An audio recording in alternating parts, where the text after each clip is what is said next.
বাড়িতে মাশরুম আনা মানেই হচ্ছে আলু আদা পেঁয়াজ রসুন দিয়ে কষা। কি ঠিক বললাম তো?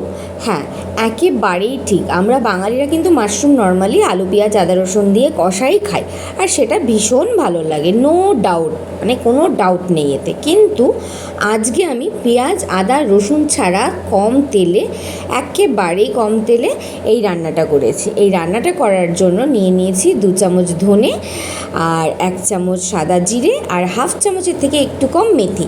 এবার সব কিছুকে একসাথে খুব ভালো করে রোস্ট করে নেব। রোস্ট করে মশলাটাকে একটু ঠান্ডা হতে দেবো, তারপরে গুঁড়ো করব।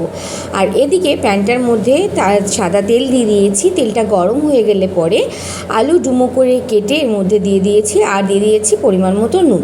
সব কিছু একসাথে ভালো করে নাড়িয়ে চাড়িয়ে সেদ্ধ হয়ে ভাজা হতে দেব। আর এদিকে মশলাটাকে আমি গুঁড়ো করে ফেলেছি। এর মধ্যে দিয়ে দিয়েছি এবার 2 চামচের মতো কাজু বাদাম, আর আন্দাজ মতো শুকনো লঙ্কা আর তেঁতুলের পাল।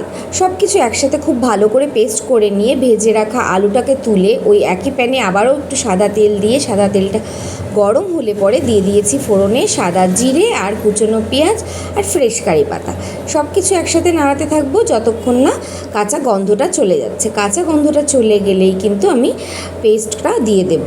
আর একটা কথা বলে রাখি, এই যে কাঁচা পেঁয়াজটা কিন্তু খুব বেশি ভাজা হবে না, তার আগেই কিন্তু এই পেস্টটাকে দিয়ে দিতে হবে।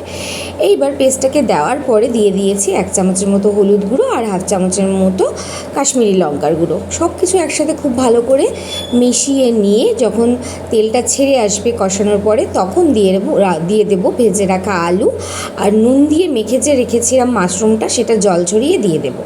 এবার আর বেশি কিছুই না, শুধু ঢেকে ঢেকে রান্না করতে হবে 2 থেকে 3 মিনিটের মতো, তাহলেই কিন্তু আমার রান্নাটা একেবারেই কমপ্লিট।